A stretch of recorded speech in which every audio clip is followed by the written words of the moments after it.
What's going down, everybody? Welcome to the channel. I'm Genaro. That's Duran. What's up, guys? All right. Well, thanks for joining in. Today we're going to finish off. Oh, actually, no. We're just going to start the NFC East. And then our next episode is going to be our last one with the NFC West. But, yeah, we're going to start with the NFC East today with the off-season transactions, whether it comes from the draft, free agency, and free agent losses and whatnot. So let's see here. We are going to start off with the NFC East, and to start it off, we are going to go with the Dallas Cowboys. That's your squad. All right. 1 second. So for the Cowboys' best addition, I went with Greg Zuerlein, the kicker that was acquired from the Rams. Okay. The Cowboys they struggled big time last year in the kicking game. Brett Maher, their starting kicker for 13 games, only made 66% of his kicks, and that was 28th in the league. And the guys behind him also got cut from their team, so he was just at the bottom of the barrel.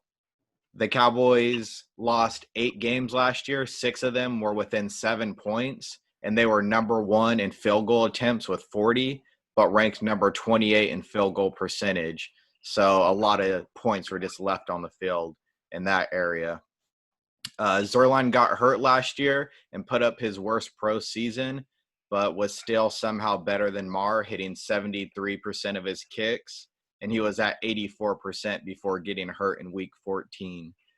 Since 2016, he's been a 90% field goal kicker, and he's only missed 3 extra points in 4 years. I mean, he's known for that big leg. He gets to reunite with his old coach, John Bones Fossil, in Dallas, and I expect him to be healthy and back in all-pro shape. There you go. It's one people don't really expect, having Greg Z being the best addition, so that's pretty funny. If he could put up those points, then he could save some games for us. In the NFL, it comes down to those last few seconds, and you need those field goals. Very true. Who'd you go with? I actually went with Mike McCarthy. I went with Mike McCarthy because this guy has a very strong record as a head coach. I think his worst season as a head coach, he was 4-7, but I think that's when Aaron Rodgers went down. He was injured, and he had to play with Deshaun Kaiser. So that necessarily wasn't on him. But he has a strong history working with some strong quarterbacks, from Aaron Rodgers, Elvis Grbac, Steve Bono. He was the offensive assistant back then. He was the offensive coordinator for the New Orleans Saints back in the day, and he won NFL Best Assistant Coach of the Year. So I think that he's going to help out a lot with Dak. He didn't coach last year, but what I have heard from interviews and from different podcasts and whatnot, I'm hearing that he actually spent a lot of time with the PFF department learning analytics. And I know someone who like you, who appreciates analytics, actually finds that a really good quality of him. So we'll see what happens. If it's anything like his draft, I think you guys are off to a good start. Yeah, I think he's going to be a great addition too. What I like, he also was talking about how he's going to use players to their strengths. And I felt like the coaching staff before kind of ran their own scheme and made you fit into a box in there. But with the players he drafted, I think he'll just use them to the highest ability. Yeah, we'll see. All right, so biggest losses, who do you got for the Dallas Cowboys? Biggest loss, I went with their all-pro center, Travis Frederick. He ended up retiring. He led the team in offensive snaps in 2019. He had to retire because of an autoimmune disorder, Guillain-Barré syndrome. But besides his talent on the field, he was known as one of the smartest players on the offensive line or on the team. He had his worst year as a pro last year, ranking number 14 in PFF for all centers. Before that, he had 5 consecutive years as top 3 center in the league. Now he's being replaced by either Joe Looney or the rookie draft pick Tyler Biadasz. In short term, I'm going to give it to Looney. He stepped in when Frederick missed the 2018 season, And during that time, Looney played 100% of the snaps, only had 4 penalties, and gave up 1 sack. Frederick will be hard to replace on and off the field, but he had a pretty damn good career. Yeah, that's unfortunate what happened to him. I mean, like you said, his performance last year kind of took a hit because of what happened with his autoimmune disease. Yep. But, returns back. I guess not to playing for him, but hopefully he gets healthy. I mean, if you look at the recent retired Marshall Uganda, he lost like 110 pounds, so maybe that'll help him with his disorder. Not too sure. Yeah, I feel like guys that were top 3 to number 1 at their position in the league, when they drop down to number 14, they just feel like they don't have it anymore when they're used to dominating and doing stuff like that. So if you can't play at your highest, potential, then sometimes it's better just to retire. Yeah. Last year's loss, which is affected this year, I went with Byron Jones, actually. Good one. I wanted to go with Travis Fredericks, but like you said, if it was playing off of last year's play, his numbers went down. I think they were going to hit more with Byron Jones. They're going to take a bigger hit, I should say. Mm-hmm. This guy had 41 solo tackles last year. He had 53 targets, and he only allowed 30 receptions. So that's pretty good. PFF gave him a grade of 76 overall, but I mean, due to those low targets, I mean that's saying a lot. Mm-hmm. So, would you guys now have Trayvon Diggs, unproven rookie, and you guys have Jordan Lewis, Chido Awuzie, who's still not the talent that we thought he was going to be. Mm-hmm. Same could be said with the other Colorado DB that came out that year, Kilo Weatherspoon with the 49ers, but that's for a different show. But I think that losing Byron Jones is a bigger hit than losing Travis Frederick due to his numbers last year and Byron Jones, last year. So I think Miami paid him a lot of money, which he's deserved of, but we'll see. We'll see what goes down with rookie Trayvon Diggs. Hopefully that's his replacement. Yeah, Byron Jones is a great cornerback. He great tackling, just all-around player. You're right, Cheeto did get picked on a lot last year, so we'll see. He's going to be the lead dog, so he better step his game up this year. We got some rookies and young guys working behind him, so good luck, Cheeto, being that number 1 guy. I mean, I got to say, Trayvon Diggs was a solid pickup. I mean, especially where you guys got him. But he is versatile. I think that he can lead his way back into safety, kind of how Byron Jones did for you guys as well. But I think his strength is definitely at receiver, being that his brother was a receiver or is a receiver in the NFL, and he used to be a receiver as well. So, yeah. Yeah. Just get your hands on the ball. Let's get some interceptions. Exactly. All right. So if you want to go over the Dallas Cowboys draft list. All right. For the Dallas Cowboys draft picks, in the first round, they got CeeDee Lamb, the Oklahoma wide receiver. Second round, Trayvon Diggs, Alabama cornerback. Third round, Neville Gallimore, Oklahoma defensive tackle. Fourth round, Reggie Robinson II, Tulsa cornerback. Fourth round, Tyler Biadasz, Wisconsin center. Fifth round, Bradley Anae, Utah defensive end. Seventh round, Ben DiNucci, James Madison quarterback.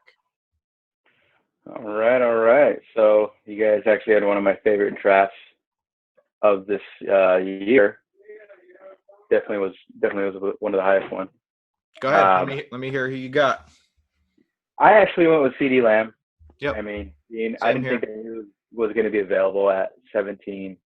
I was kind of hoping that maybe the Niners would lean towards that way. They ended up going towards somebody later on that year. But, CeeDee Lamb, you see that guy play. The guy's a monster. Me as a Texas fan, it's hard to root for an Oklahoma guy, but I think that guy's going to have a great career. He doesn't have to be the top dog right now because you guys do have Michael Gallup and your lead dog, Amari Cooper. So what that does for that offense, it just expands it a little bit more. It gives it an extra wrinkle. Exactly. You can't stack the box and let you let Zach eat, baby. You know what I mean? So Mm-hmm. him, lining up in that slot or outside, it's gonna open up a lot of things for you guys. So I think you guys are gonna like it. I think you guys are gonna enjoy it. Yeah, he was a great value pick. He was top 10 player. They ended up getting him at number 17 overall. I think the Cowboys offense was overrated last year. I know they were top 5 in yards and touchdowns, but that came a lot in the end of games when they were down. And it just seems like they couldn't get the ball in the end zone in the red zone or when it mattered the most. They ranked number 15 in touchdown percentage, which is right in the middle of the league. But when you add that with those missed field goals that I mentioned from before, that's just a lot of points that are left on the field. I know this is where CeeDee Lamb can come in and help out. He's 6'2", 200 pounds, provides a big target and catch radius. He's great after the catch. He has some versatility to his game, and new coach Mike McCarthy will be able to line him up in multiple places, maybe even similar to what he did with Devontae Adams in Green Bay. I mean, he played the slot outside, motioned him around, and just got the ball in his hands. Yeah, for sure. All right, so that brings us to the New York Giants, New York Football Giants, I should say. Yep. All right, so their best free agent signing, who do you think it is? Well, their best addition, I ended up going with Andrew Thomas. Yeah, same here. So Yeah. offensive tackle from Georgia. He wasn't a free agency. They ended up drafting him. Actually, in free agency, I think they should have went with more pass rushers or cornerbacks. I'm not that big of a fan of James Bradbury, and I don't know if he's going to cut it this year. But the Giants got to take the first tackle off the board, and they went with Thomas. Most people had Willis or Wirfs as the top two, but this was just such a stacked draft class for tackles that Thomas is just a safe pick and filled the need that they really needed. Nate Solder, he hasn't performed as well as he did in New England. He ranked as a PFF top 20 tackle 5 out of 7 years under Bill Belichick. But in 2019, he ranked as the number 45 tackle with the Giants. On top of that, they also lost their other tackle, Mike Remmers, who wasn't too good, but they just needed to fill that spot. And that's who Thomas will probably be taking over for. He also has experience at both left and right tackle, so he could fill in wherever they need him. He's a 3-year starter in a pro-style offense at Georgia, and he'll come in and make an immediate impact. I actually went with Colt McCoy. No, I was kidding. There No, you go. I also went with Andrew Thomas, the best addition. That opens up a lot for Saquon and him definitely playing next to the right guard right there, Keith Zeitler. I think that will definitely shore up that right side and help out that left side a little bit more. Nate Solder, Will Hernandez. We'll see how that goes. I'm not 100% sure of their center situation. Maybe Shane Lemieux can come on as you add better depth, who they added later on in the draft from Oregon. Okay. But we'll see. We'll Yep. definitely see. But you definitely hit the nail on the head right there. So for their biggest losses, who do you think it is? The biggest loss, I just ended up going with Eli Manning. He ended up retiring, and we all know Daniel Jones replaced him last year, but he just did so much for this franchise. He was a 2-time Super Bowl winner, 2-time Super Bowl MVP. He stepped it up when it mattered the most. He made the Pro Bowl 4 times and was even the 2016 Walter Payton Man of the Year. He started almost 13 consecutive years, which is pretty amazing. That's 221 consecutive games, but he was benched once in 2017 by Ben McAdoo. I don't know if you remember Ben McAdoo. He ended up getting fired for it a few weeks later. He always kept his cool and knew how to deal with the New York media. It's going to be hard to move on from a franchise quarterback, but they drafted Daniel Jones, and we'll see if he has what it takes. Yeah, it was hard for me because they didn't really lose anybody. But, yeah, you can't – if you think of the New York Giants, you think of Eli Manning. He came in with kind of some criticism with him not wanting to go to San Diego. Mm-hmm. But Yeah, I mean, it's got to be Eli Manning if you have to choose it. He just wins it by default. Yep. All right, so let's move on to their draft class. And the New York Giants draft class went as follows: with round one, pick four, Andrew Thomas, Georgia, offensive line. Then it went pick 36, round two, Xavier McKinney, safety from Alabama. Round three, pick 99, Matt Peart, offensive tackle, Connecticut. Round four, pick 110, Darnell Holmes, cornerback, UCLA, one of my favorites. Round five, pick 150, Shane Lemieux, guard, Oregon. Round six, pick 183, Cameron Brown, linebacker, Penn State. Round seven, Carter Coughlin, linebacker, Minnesota. Round seven again. They have three more. TJ Bronson, inside linebacker, South Carolina. Chris Williamson, cornerback, Minnesota. And their last pick, round seven, pick 255, Trey Crowder, linebacker, Georgia. So out of those guys, I mean, I went with Darnell Holmes only because he was one of my favorite guys in the draft. He was kind of a smaller quarterback, but he was so smart. I listened to his interviews. He just sounds like he has a good grasp on the game and what he needs to do. He doesn't shy away from, pressing a guy. He's mainly slot. So hopefully that helps shores up their slot. I know they got a plethora of running backs, or DBs, I should say. They got last year they drafted DeAndre Baker. They have Sam Beal. See here, they have James Bradbury who just added Corey Ballantyne. They got Julian Love, but it looks like Julian Love might play some more free safety. We're not too sure, but you could tell Gettleman loves his DBs. But I actually went with ultimately my favorite draft choice of theirs was Darnell Holmes, who they got from UCLA. This is this guy's interview. He just sounds like a smart kid. He's weighing in at 195, 5'10". Yeah, this kid. Hopefully he gets his reps, and hopefully he breaks into the starting. I think he'll start off at nickel and make some noise. Yeah, well, in today's NFL, nickel slot cornerback is pretty much a starting position. So, oh yeah, for sure. You'll definitely see the field a lot if that's where they put him. So, for my favorite draft pick, I combined their offensive line picks. They did Andrew Thomas, Matt Peart, and they got another guard later in the draft. Shane Lemieux, you got it.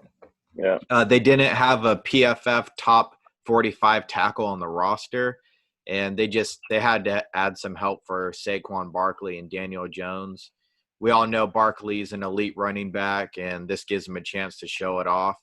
Daniel Jones was tied for number 5 in sacks per game, and this gives him some protection on the edges. They got a decent core of players in the receiving game: Sterling Shepard, Evan Ingram, Golden Tate, and now this might give them a little bit of time to show it off. So this is just a step in the right direction. 3 of their top 5 picks were offensive linemen. Football Outsiders ranked them as the number 23 offense last year, and I expect them to be better next year with this new and improved line. Oh yeah, for sure. We'll definitely see for sure. All right. So that moves us on to Philadelphia Eagles. Then their new track team that they got there. Nice. Philadelphia Eagles. So for the best addition for the Eagles, I went with Darius Slay, the cornerback from the Lions. The Eagles just needed an established cornerback and traded a 3rd and 5th rounder for Slay, which I think is a steal. He seemed to mentally check out and had his fallout with Matt Patricia and had the worst year of his career. PFF ranked him as the number 85 cornerback in 2019, and we all know he's better than that. I mean, before that, he had 4 straight years of top 25. So now he's in Jim Schwartz's defense. He's going to be their lead cornerback, and I expect him to bounce back. It's a solid addition to pair with their run defense as well, who they allowed the 3rd fewest rushing yards last year, so this just gives them some help on that back end. I think Slay and the Eagles are both pretty happy that he found a new home, and he'll be able to ball out once again. Yeah, I went with Slay as well. Pretty much everything you said. You can tell that he had a huge falling out, which affected his game.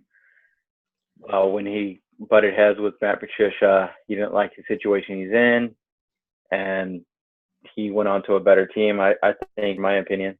So hopefully he balls out this year, kind of proves everybody wrong. And he also got a new deal in the whole thing too. So Got a new deal. He's on a better team. He should be yeah, happy. for sure. All right. So the biggest losses, what do you got? Biggest loss, I actually went with Jason Peters. He's Yeah. a free agent right now.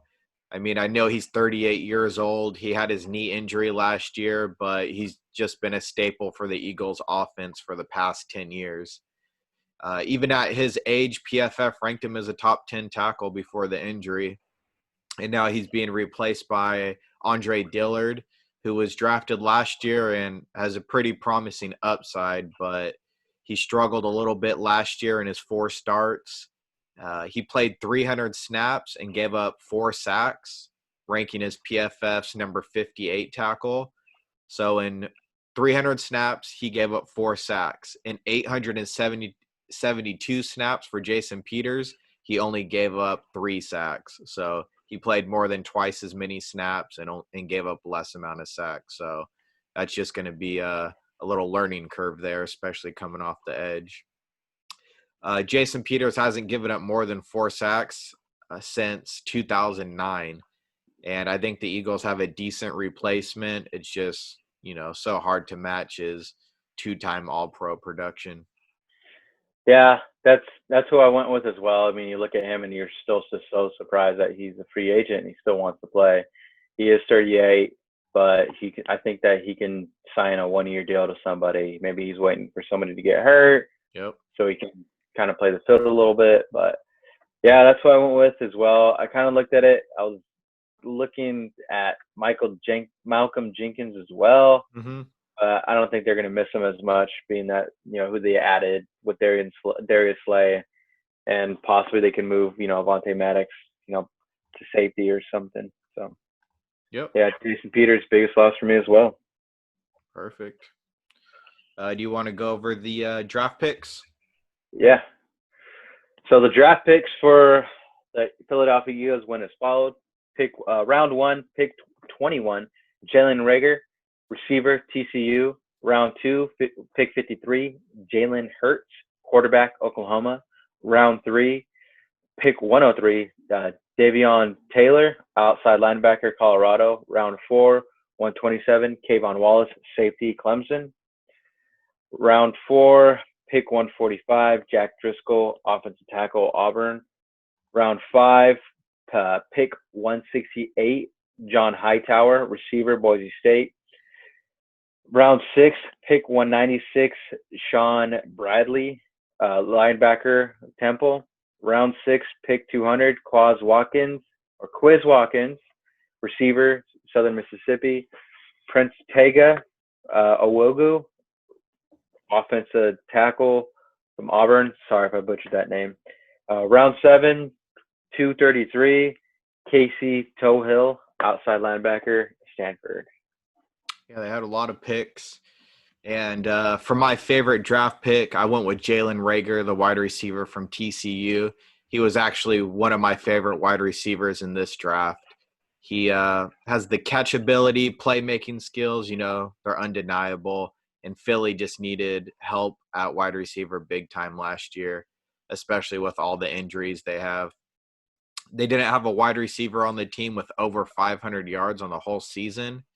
They have a solid receiving core if everyone could stay healthy. But the problem is Deshaun Jackson and Alshon Jeffrey are both over 30. And between the both of them, the last 5 years, they've only played 1 full season. So 1 out of 10 times between Deshaun Jackson and Alshon Jeffrey have played 16 games. So Jalen Reagor will bring what they like, that down the field threat, and he'll probably even provide immediate impact in the return game. I think it's a great addition in a position of need, and they're going to start rebuilding this wide receiver core probably. Yeah, I went with Jalen Reagor as well. Early on in the draft process, you were actually really high on him. And Saul was mentioning that he had a lot of drops, but when going back and look at it, he actually had a terrible quarterback.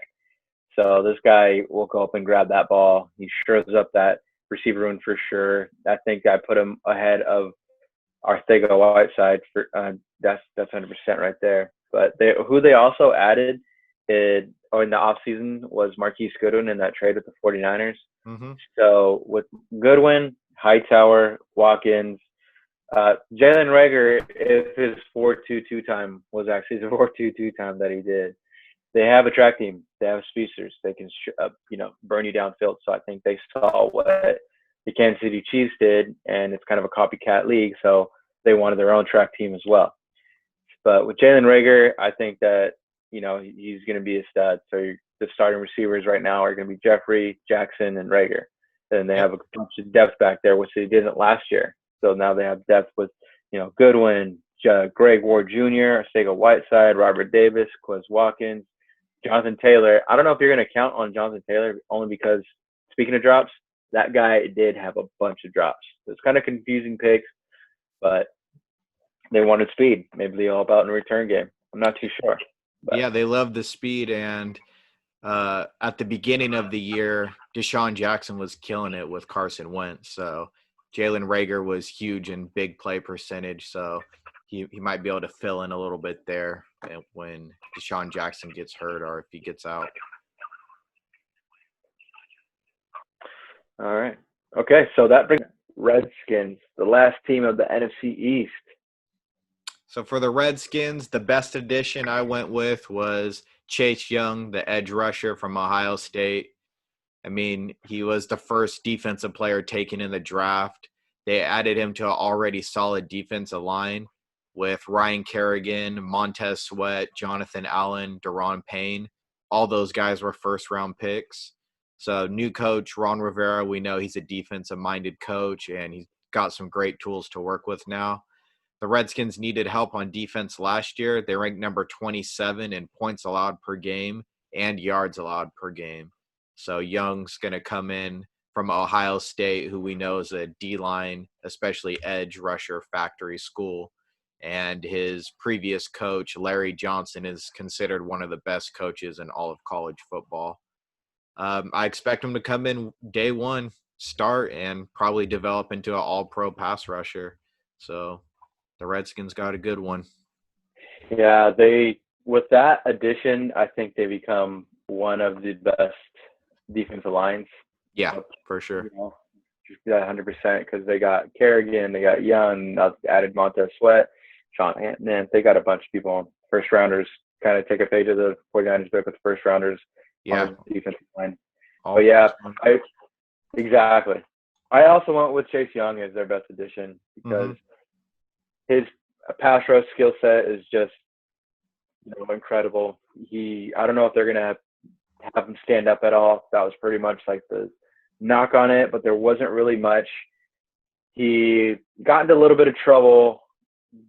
It's kind of stupid. So he had help buying his tickets for his girlfriend to go see him play at the championship game. And it doesn't matter. From the game. Doesn't really matter, but yeah, it's pretty much like one of the only knocks I have on this kid. Watching this kid play, it's just you see his production from 2018 to 2019 drop maybe just a little bit, but if you see the amount of double teams, triple teams he goes against, it's crazy. Like they added is another threat to that defense when it comes to preparing other offense, preparing for it. They have to prepare for Chase Young. Not only do they have a quiet Hall of Famer in Ryan Kerrigan, but they have to look on the other side and see, dang, we have to prepare for Chase Young and Montez Sweat. It's going to be interesting to see. And like you said with Ron Rivera, it's going to be pretty intense. We'll see how everything goes. Got it. So for their biggest loss, I ended up going with Trent Williams, the tackle that went to San Francisco. And the reason why is because the Redskins could have really used him this year. They have a young quarterback and a team that gave up the 5th most sacks last year, but I don't know what it was. Ron Rivera couldn't convince him to stay. Actually, I think I do know what it was. He had his that beef with the medical staff and front office. So That was huge. yeah, so that's why he left. But after taking a year off, he finds himself in a way better place and probably healthier than he's been in the last 10 years. Last time we saw him in 2018, PFF ranked him as the number 20 tackle in the league. But before that, he had 3 consecutive years as top 10. I know he has a few more years left in him. I expect him to go to San Francisco and ball out once again and try to land a big contract before he turns 33 years old. It's going to be hard for the Niners to keep him. They have contracts coming up with Kittle, Sherman, Juszczyk, Witherspoon, Thomas, and a few other players next year. So he might be a one and done there, but he's going to fill a position in need and probably be right back to himself. I'm so happy that Karma came back and bid Washington Redskins in the ass. They wanted a first and another first for Trent Williams last year. They couldn't really get that. So they just Trent Williams called their bluff pretty much. It's like, okay, you're not going to trade me. I'm just going to hold out. He held out and came to it. The Niners got him for a fifth and next year's third, which the way the Niners are playing, it could be a late third. Yeah, I think NFL teams called their bluff too. I mean, they knew Trent Williams wasn't going to go back and play, so why would they end up trading that much for a player that's probably going to end up getting cut? Yeah, I'm not too sure if the medical staff is still intact with the Washington Redskins, but they need to get the axe. And especially watching the Project 11 of Alex Smith, see what he went through. Like, I think it's time for them to kick rocks. Yeah, I'm not sure if they're still there. All right, so let's go over the Washington Redskins draft class, which is actually my least favorite, I think. Outside of Chase Young, that's pretty much it. So it went as follows. Round 1, Chase Young, edge, Ohio State. Round 3, Antonio Gibson, receiver, Memphis. Round 4, Sadiq Charles, offensive tackle, LSU. Their next round 4 pick was Antonio Gandy Golden, receiver out of Liberty. Round 5, pick 156, Keith Ishmael, center, San Diego State. Round 5, pick 162. I'm going to butcher this. I'm so sorry.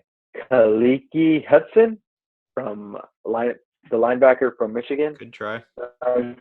Round 7, Cameron Curl, safety, Arkansas. Round 7, pick 229, James Smith Williams. Such an easier name to say. Edge.